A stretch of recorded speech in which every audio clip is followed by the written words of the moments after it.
Hablamos de un movimiento filosófico, religioso y gnóstico que se había extendido por Europa como alternativa conceptual a la Iglesia Católica.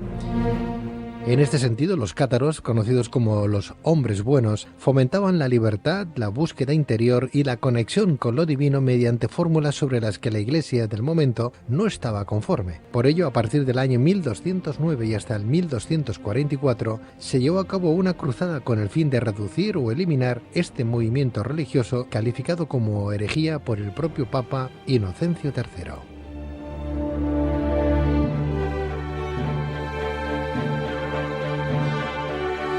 Pero, ¿quiénes eran realmente los cátaros? ¿Cuáles eran sus misterios y creencias? ¿Qué tipo de visión tenían de Jesús o María Magdalena? ¿Qué representaba el Santo Grial para este movimiento religioso? ¿De qué forma fueron perseguidos? ¿Qué enigmas siguen envolviendo al catarismo?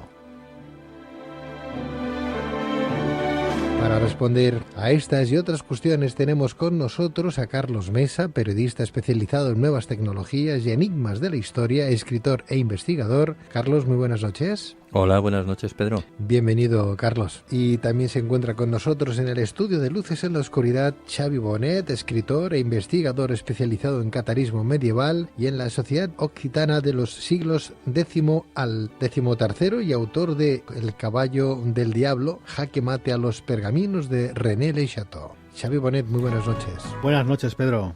Para vosotros exactamente el catarismo, lo digo para la gente que es nueva en estos menesteres o bien para los que ya son conocedores de los mismos pero que quieren ampliar ese conocimiento bajo vuestra tutela, bajo vuestro prisma, los cátaros, el catarismo en sí, ¿quiénes eran? ¿Qué era? Yo creo que lo primero que teníamos que llegar a comprender de lo que es el catarismo, cuando se habla del catarismo, es que realmente lo que pretendemos llegar a conocer se trata de una religión muerta y encima erradicada por la fuerza. Nos separan muchos siglos de ellos y encima tenemos la poca buena suerte que nos han llegado muy pocos documentos originales del catarismo. Todas las interpretaciones y todo lo que se ha podido o hemos podido escuchar de ellos casi siempre ha venido de la parte detractora, de los archivos que tenemos de la Inquisición, de los interrogatorios que se le hicieron. Incluso el término cátaro por el cual nosotros los conocemos es un término completamente peyorativo. Ellos, cuando tú consultas los documentos que ellos mismos se escribían, ellos nunca se habían denominado ni cátaros, ni puros, ni perfectos, ni incluso ni albigenses. Publicanos, patarinos, se les había llamado de diferentes formas, pero ellos siempre, cuando hablaban en los archivos propios que nosotros tenemos de la Inquisición, ellos simplemente se autodenominan como apóstoles o como cristianos. Y la gente, digamos, inferior a estas categorías más elevadas de lo que sería el rango de jerarquía de la Iglesia cátara, les denominaban buenos hombres. Entonces siempre tenemos estas 3 o 4 denominaciones por las cuales ellos mismos se autodenominaban, que serían apóstoles, cristianos, verdaderos cristianos o buenos hombres. Desde esa forma peyorativa que bien comentabas, Xavi, podemos utilizarla desde el punto de vista, la palabra desde el punto de vista latino o bien desde el punto de vista griego. Creo que desde el punto de vista latino, que fue el sentido peyorativo que estás comentando, el que recogieron ciertos personajes de la época, que significa catus o gato, en alemán keter o el francés catiers, sí, asociado siempre habitualmente a adoradores del diablo en forma de gato o brujas. Adoradores del gato o brujos. Adoradores de los gatos, sí. Sin embargo, en griego es kazaros, que significa puros, que puro, es lo que ellos cogieron, ¿no? Bueno, estamos hablando de una doctrina, la doctrina de los cátaros o albigenses, un movimiento religioso de carácter gnóstico que se propagó por Europa occidental a mediados del siglo X,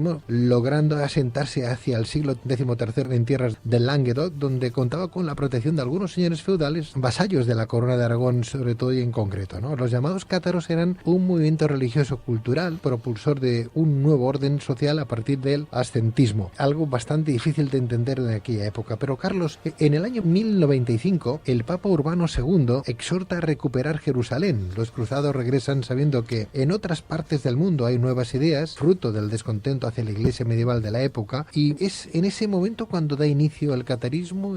¿Son también caballeros templarios los que se convierten al catarismo? No, como bien estamos diciendo todo el rato, es un movimiento religioso, pero un movimiento religioso muy sencillo de entender, donde la doctrina es una doctrina manera muy fácil, muy simplona, lo que hace que evidentemente cada vez se vaya interesando más y más gente, ¿no? Además allí no hay indulgencias, es todo muy simple, apenas existen ritos eucarísticos, el consolamentum y poco más prácticamente. Hace que cada vez pues haya más y más gente interesada. Aparte que por otro lado los mismos nobles no tienen que dar cuentas a nadie, ¿no? Se dan cuentas a sí mismos. Entonces estos mismos condes que rigen esos condados del sur de Francia, de la parte de Occitania, se van interesando más y más en el catarismo, van viendo que esa gente es una gente buena, que en definitiva no hace ningún mal, y bueno, pues se va extendiendo como el reguero de la pólvora. Por otro lado, pues no hay ni tan siquiera matrimonio, para ellos es algo, una especie de imposición, ¿no? Que viene dada por parte del Vaticano, así que cuando dos personas deciden estar juntas entre sí, simplemente adoptan esa decisión y a partir de ahí pues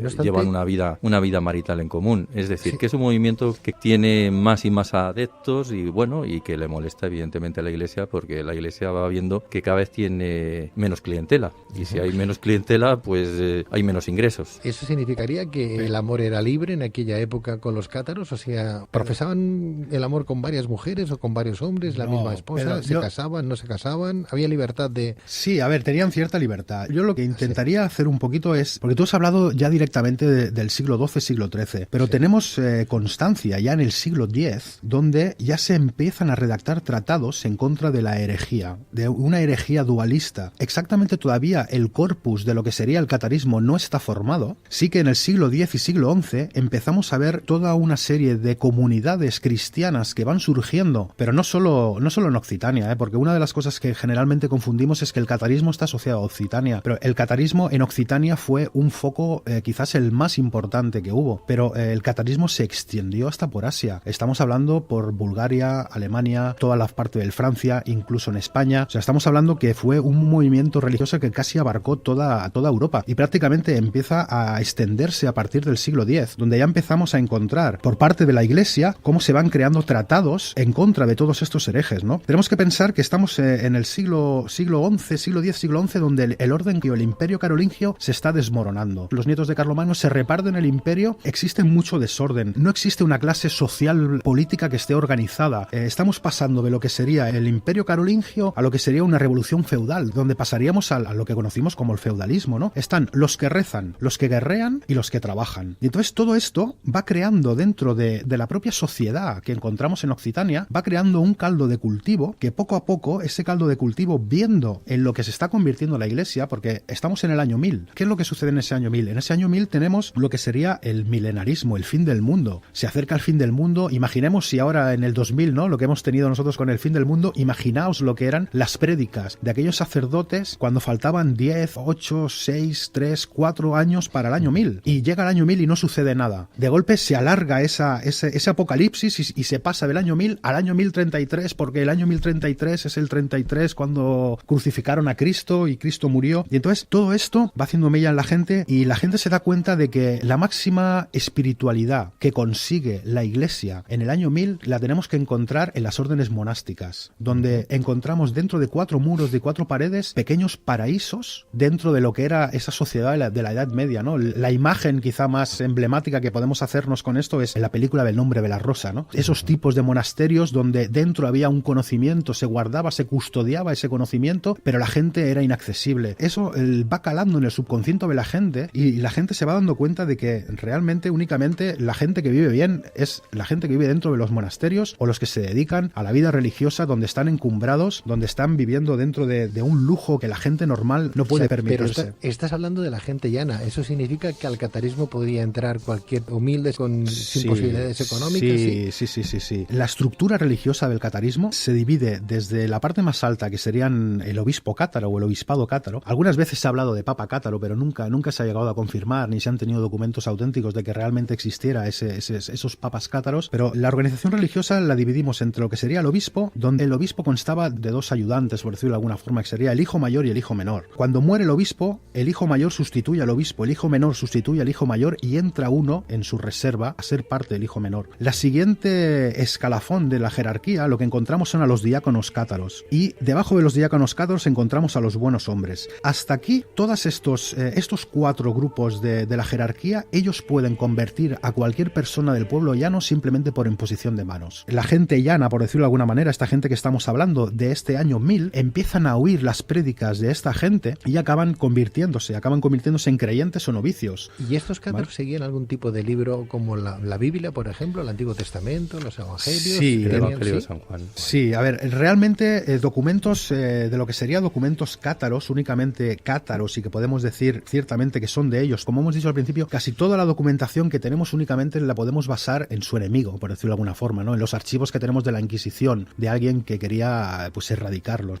Sí que tenemos los textos de Rainier Sacconi, que fue un alto obispo dentro de la jerarquía cátara que acabó convirtiéndose en un inquisidor, ¿no? Y él ahí sí que nos explica bastantes cosas de realmente desde haberlo vivido desde dentro qué es lo que pensaban, ¿no? Y dentro de esos documentos lo que podemos establecer pues que realmente fue un gran movimiento profundamente religioso y que llegó y logró organizarse y constituirse por completo como una nueva iglesia cristiana. No obstante, tenían una teología dual, una teología que se basaba en la creencia de que el universo estaba compuesto por dos mundos en conflicto, uno espiritual creado por Dios y el otro material forjado por Satán. Bueno, no había mucha diferenciación en lo que nos estaba ofreciendo la iglesia del momento, la iglesia católica del momento. Habla del mismo Dios y habla del mismo demonio. Sí. Con la diferencia de que para ellos la tierra era el caldo de cultivo de Lucifer y que por lo tanto, bueno, ahora me quieres apostillar alguna cosa, pero que tú te ibas reencarnando en una especie de ciclo de reencarnaciones en que se podía detener en algún momento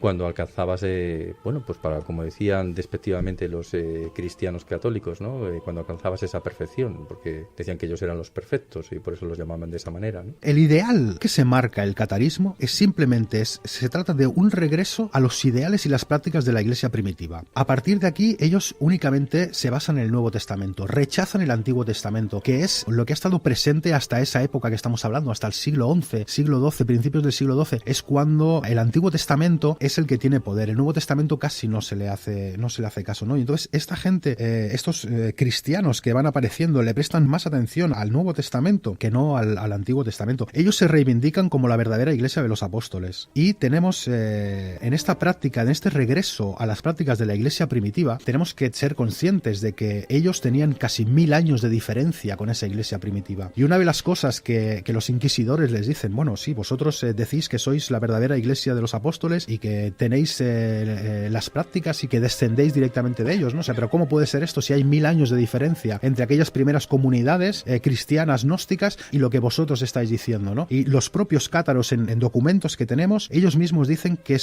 ellos son los supervivientes de auténticas comunidades cristianas supervivientes de Grecia. O sea que estas tradiciones gnósticas se han ido manteniendo en comunidades, ya han ido pasando hasta que les llegan a ellos. Bueno, esto es como ellos legitimitan el poder 1000 años después reclamar la herencia de esas primeras comunidades cristianas, ¿no? Bueno, para los cátaros creo que solo existe un Dios de luz, sin intereses en lo material o sin ningún tipo de interés en lo material, no preocupado por saber si alguien hace el amor antes de estar casado. Creo que según sus postulados, Xavi y Carlos, hay que renunciar a lo material. Si no se hace así, el hombre se reencarnará de nuevo. A mí lo que me choca es que ellos digan que se reencarnará. Es un término que no es muy... No, es un término anacrónico. Reencarnar, no acabo de entenderlo yo eso. Mira, lo que nosotros como investigadores y como historiadores hemos podido ir deshilando de los documentos que hemos podido ir teniendo, es que a lo largo de la historia del catarismo, estamos hablando que prácticamente en historia sí que tenemos esos 100 y pico de años muy fuertes en lo que es Occitania, pero realmente tenemos casi 400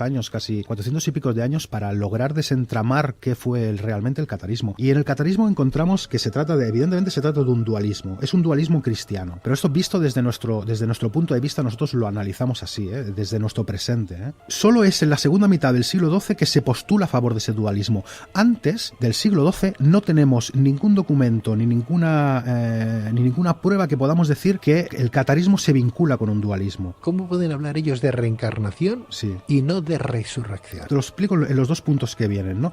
En este dualismo cristiano que se va conformando en la segunda mitad del siglo XII, surge en ellos una pregunta. Ellos poco a poco se van conformando su corpus como iglesia cristiana, ¿no? De lo que sería una verdadera iglesia. Hay una pregunta que tenemos en los documentos, que por ejemplo lo tenemos en lo que sería el libro de los dos principios, cuando habla Juan de Lugio, que es un documento exclusivo del principios del siglo XIV.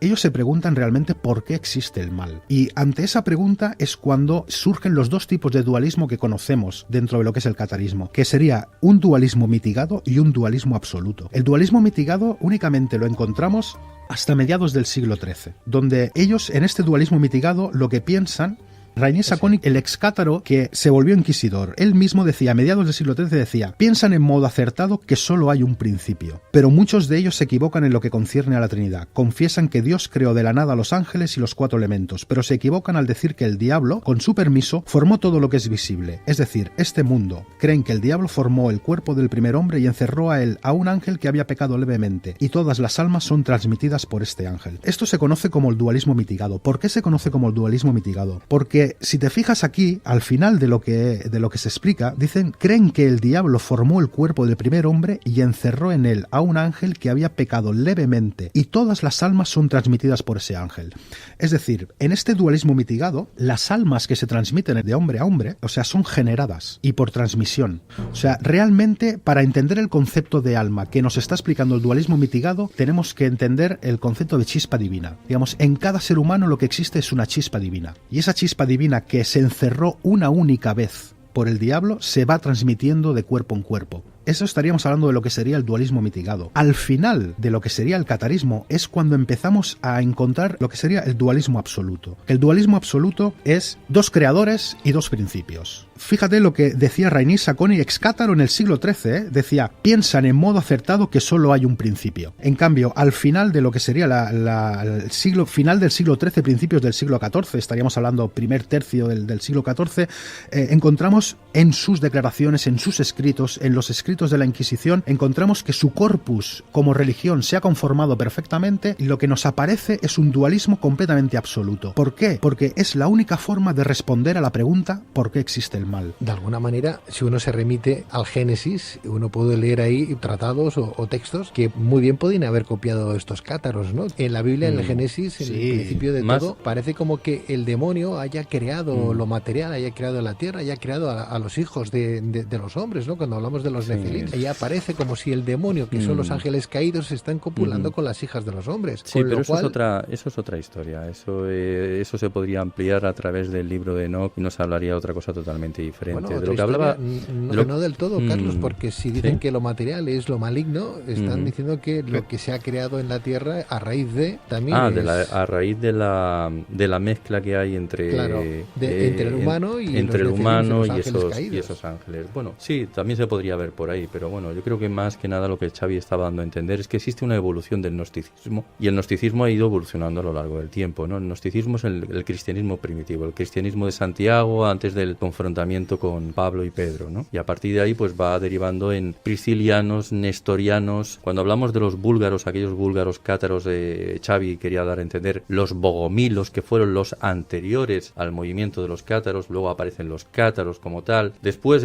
seguirá evolucionando el dualismo gnóstico con el mundo de los templarios, la orden del temple, y todavía existe el gnosticismo dentro de todas estas corrientes modernas, incluyendo los rosacruces como masones actuales. Pero el gnosticismo evoluciona constantemente y dentro del mismo movimiento cátaro empezó de una manera y acabó con otra completamente distinta, y de ahí que dada esa investigación o ese análisis teológico que hacen aquellos diáconos cátaros, pues den a entender que hay alguien que posee esas almas y que evidentemente es el que las va poniendo en la tierra y por lo tanto se produce una reencarnación continua. Exacto. Pedro, esto que comentabas de las almas, en el dualismo absoluto se afirma que cada uno de los 2 principios ha creado su propio mundo y sus propios ángeles. Esto es textual de lo que sería un evangelio apócrifo cátaro, que es el único que nos ha llegado, que se conoce como la cena secreta. Es uno de los pocos documentos. Esto que comentabas de que decías, es que si leemos el Génesis, es que ellos son de raíz cristiana. Ellos son cristianos y la salvación que ellos presentan, ellos diciendo que existen 2 principios, el principio bueno, el principio malo, el Dios y el diablo, lo que están diciendo es que realmente Dios no puede,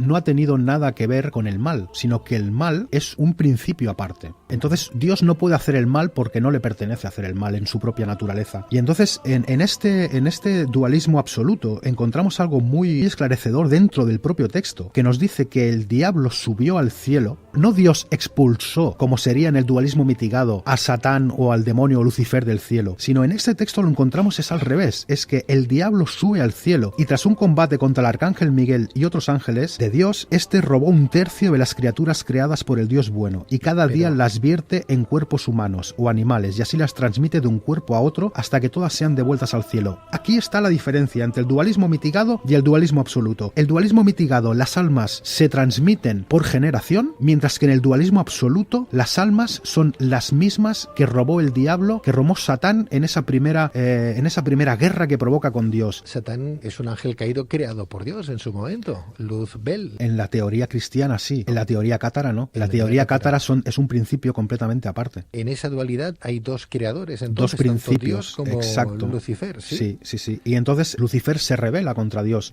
Lo que hace es subir al cielo en este dualismo absoluto y, tal como lo narran ellos, con su cola arrebata 1/3 de las almas que estaban conviviendo con Dios y las arrastra al mundo de la materia, las encarcela dentro de cuerpos de barro y entonces a partir de ahí cada ser humano que nace en el mundo, el diablo le encierra una alma dentro de ese cuerpo. Además acabas de decir algo muy importante dentro de los misterios del catarismo. Ahora me ha venido a la mente, ¿no? Para que no sea un debate tan teológico. Me ha hecho acordar de la búsqueda de Otto Rahn, de esa piedra esmeralda que le cae de la frente de Lucifer y que ellos consideraban el grial y que es lo que están buscando en todo momento por el sur de Francia, en torno a Montsegur, ¿no? Carlos, cogiendo tus palabras, ¿no? Uno piensa, bueno, entonces el demonio, según el catarismo, ganó en cierta manera al Dios Todopoderoso, porque si vemos cómo van los telediarios a día de hoy y cómo ha ido el mundo, es imposible que los ángeles buenos hayan copulado con las hijas de los hombres. Tiene que haber sido los ángeles malos, porque hay cada atrocidad. Mucha gente se ha pensado muchas veces, ¿cómo puede ser que Dios permita que un niño recién nacido pase hambre, se le hinche la barriguita y mueran cada día 20.000 niños de hambre? Entonces, si en ese postulado lo vemos desde esa manera, desde esa visión, a lo mejor tenemos que pensar que el demonio le ganó la batalla en su momento al propio Dios. Se sigue librando la batalla. La reflexión, Pedro, que has hecho es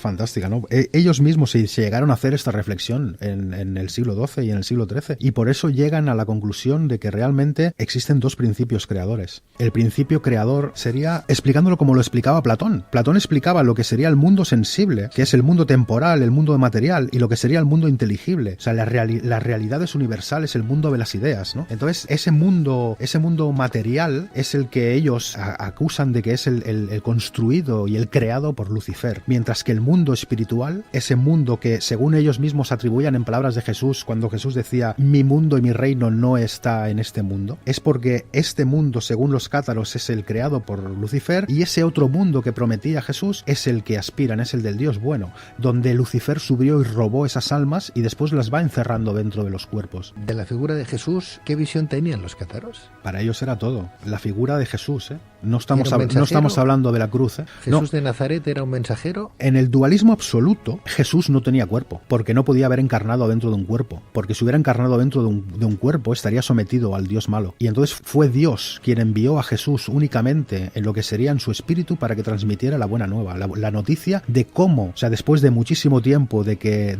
por decirlo de alguna forma, ¿no?, de que Lucifer está encerrando almas dentro de los cuerpos, Dios envía a Jesús a la tierra para que les diga la buena nueva y les diga cómo se debe librar esa batalla dentro de este mundo material para poder librar y acceder al mundo del cual han sido robados. Estaríamos diciendo... Pero lo envía desde el punto de vista espiritual, no físico. Exacto, desde el punto de vista espiritual, no físico. Por lo tanto, es un mensajero, ¿no?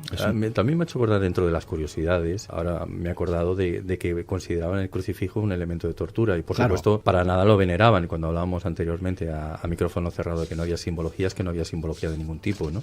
Y me hace mucha gracia una cosa, que era que, bueno, tenían que acudir los domingos a misa como todos, pues para disimular, y sobre todo cuando los estaban buscando por herejes, y entre líneas, y hablando muy bajito, cuando se tenían que persignar, decían algo así como frente, barbilla, oreja izquierda, oreja derecha, en lugar de decir padre. Según los propios escritos que nos han llegado, decían que cuando te sientas en un aprieto y tengas que santiguarte delante de alguien, lo que tienes que decir, ahora me toco la frente, ahora me toco la barbilla, ahora me toco el hombro y ahora me toco el otro hombro. Se mofaban de ese catolicismo. De las reliquias de los santos también. Sí, todo lo que fuera consagrar a esta tierra, el apego a esta tierra, ellos no lo querían, ellos lo rechazaban todos los sacramentos, ellos juntaban todos los sacramentos de la Iglesia, los juntaban prácticamente en un sacramento, que era el consolamen, donde a partir de ese sacramento, que servía de bautismo, servía de comunión, servía de extrema unción, exacto, ¿no? Que con el tema de la extrema unción entra mucho el juego de lo que comentabas antes, ya es el tema de la reencarnación y lo que sería el término de la hendura. Supongo que te suena el término de la hendura. Ellos tendrían que haber tenido algún tipo de contacto con Oriente, ¿no? Porque claro, a mí lo que me choca es el tema de la reencarnación, que no es un término es que no podemos, muy propio de... Exacto, es que, a ver, nosotros hablamos de reencarnación porque actualmente estamos muy influenciados por Oriente en este tema, pero realmente es un término totalmente anacrónico. El término correcto... Inclusive dentro de la cristiandad católica siguen habiendo elementos que son propios de Oriente y en concreto del budismo. Es que a nadie le choca, por ejemplo, ¿qué es el rosario? Que el rosario es la pulsera mala de los budistas, la malá de los budistas, perdón. Así que siguen habiendo todavía elementos que son propios de Oriente dentro del cristianismo actual. Pero por ejemplo, mientras en Oriente podemos hablar de reencarnación y a la vez que se habla de reencarnación se habla de karma, aquí no podemos hablar de reencarnación porque la reencarnación implica karma. Aquí de lo único que podemos estar hablando es del término platónico de transmigración de las almas. Es de lo único que podemos estar hablando. ¿Por qué? Porque para el cátaro, una vez ese oyente, esa persona, digamos, se ha convertido al catarismo, su alma ya ha dejado de escapar. En el dualismo absoluto. O sea, no vuelve a reencarnar. Déjame que apostille algo, porque es que parece, vistos desde esta perspectiva y sobre todo ahora que hay tanto movimiento neocátaro moderno, para mí, bajo mi punto de vista, es una opinión como muy personal, no existe ninguna religión que sea ni mejor ni peor que otra, para mí todas son exactamente igual, y da la sensación de que el catarismo sería el cristianismo perfecto, y fijaos una cosa, cuando hablábamos del consolamen, había quien hacía trampas, porque decía, bueno, el consolamen significa que yo ya dejo de reencarnarme en el momento que me hace una imposición de manos, ¿no? Porque hasta ese momento he sido credente o creyente, pues muy bien, llevo una vida pecaminosa, y cuando vea que ya me llega al último momento, mando que venga a verme un perfecto y que me haga una imposición de manos y a partir de ahí dejo de reencarnarme en esa rueda continua, ¿no? Cuidado, y eso se hacía. Podías llevar una vida, vamos, de todo tipo de excesos y estaba el truquito final que te permitía salvarte. Bueno, no era exactamente así, pero en este caso de lo que es el tema de la extrema unción, encontramos, por ejemplo, en los documentos que tenemos del final del catarismo, siglo XIII, principios del siglo XIV, encontramos que ellos asimilan que es imposible la salvación del alma en una sola existencia. Esto lo encontramos en los documentos que existen a principios del siglo XII, donde es imposible la salvación a través de una única encarnación. Entonces, tal como se va desarrollando el corpus del catarismo, al final del catarismo sí que encontramos que esto sucede así, que una vez tú te has convertido en cátaro, tu alma ya ha dejado, digamos, de escapar y escapa a esta rueda de reencarnaciones, En ¿no? cualquier caso, perdóname, Xavi y Carlos, hablamos del consolamentum, pero si era como un bautismo, entiendo yo que el cátaro en aquel momento perdía todo lo negativo, todo lo demoníaco que podría tener, todo ese ancestro que le había perseguido desde los orígenes del ser humano en la Tierra, y ya era un hombre bueno. Ya no tendría que transmigrar su alma, su espíritu, simplemente se había convertido porque se le habían perdonado todos los pecados, al menos el pecado original. Claro, y a partir de ahí tenía que comportarse como un hombre bueno. Y ahí es donde entra uno de los temas, por ejemplo, en el tema de la extrema unción, cuando una persona estaba a punto de morirse. Bueno, cuando había bonanza no pasaba nada, pero en la época que ellos eran perseguidos, el hecho de que llegaran o de que pudieran llegar dos buenos hombres a aplicarle la extrema unción a alguien perdido en algún sitio donde pedía que esos buenos hombres le aplicaran la extrema unción, a partir de ese momento existen y tenemos documentos conforme esos buenos hombres se quedaban acompañando a esa persona hasta el final de sus días. Estamos hablando de personas en el lecho de muerte. ¿Por qué? Porque justo en el momento, como tú has dicho, de que se le aplicaba el consolamen, esa persona estaba obligada a comportarse y a vivir como un cátaro, es decir, a no comer carne, a no alimentarse con exceso, o sea, toda una vida que es lo que regía a la vida de los buenos hombres. La semana que viene o la otra sí que me gustaría hablar de la Cruzada Cátara, del Santo Grial de la Inquisición, de la lucha del Papa Inocencio III también por otra parte, de la persecución, de la resistencia cátara, de ese Monsegur y de sus tesoros. Si os parece bien, yo os invito en una próxima ocasión, que no sea muy lejana. Sí que me gustaría terminar haciendo una reflexión, si te parece bien, una reflexión muy cortita. Si es que siempre estamos hablando, siempre hemos llegado a hablar sobre el dualismo cátaro, ¿no? Y cómo es una religión dualista y siempre estamos con el dualismo y con el gnosticismo. Realmente ellos fueron una iglesia cristiana que sentían los valores cristianos que aplicaban en el Nuevo Testamento. Ellos, bajo su propio ideal, lo que quisieron fue reconstruir, igual que sucedió en el Renacimiento, reconstruir 1000 años después lo que serían aquellas primeras comunidades de cristianos, que ellos entendían que eran aquellas primeras comunidades de cristianos. Pero siempre se ha hablado de lo que sería el dualismo, ¿no?, de los cátaros, pero realmente ellos, en el fondo, ya sea un dualismo absoluto o un dualismo mitigado, ellos no eran dualistas. O sea, ellos presentan el mundo como de dualismo, pero al final de todo hay una batalla que se gana, y esa batalla la gana únicamente el Dios bueno. Entonces, ellos lo que van haciendo durante toda su predicación es combatir a ese Dios malo que está en este mundo en el que habitamos, pero con la intención de que siempre se llegará al final y que al final ganará el Dios bueno. Entonces sí que existe ese dualismo de cómo explicar las cosas materiales y las cosas que tenemos en esta existencia, pero ellos realmente predicaban para que todas las almas pudieran encontrar la salvación, y al final la victoria estaba garantizada por el Dios bueno. Los primeros cátaros propiamente dichos aparecieron en la región francesa de Lemosín entre el 1012 y el 1020. Algunos fueron descubiertos y ejecutados en la ciudad de Toulouse en el 1022. Sí. Asimismo, se enviaron predicadores para combatir la propaganda cátara a principios del siglo XII. Sin embargo, los cátaros ganaron influencia en Occitania debido a la protección dispensada por varios miembros de la nobleza occitana. Se les conocía como perfectos, pues según la Iglesia Católica eran herejes perfeccionados, aunque ellos se autodenominaban los buenos hombres. Xavi Bonet, escritor e investigador especializado en catarismo medieval, la sociedad occitana de los siglos del X al XIII. Gracias, Xavi, por estar con nosotros y hasta la próxima. Carlos Mesa, periodista especializado en nuevas tecnologías y enigmas de la historia, escritor e investigador. Carlos, gracias a ti también.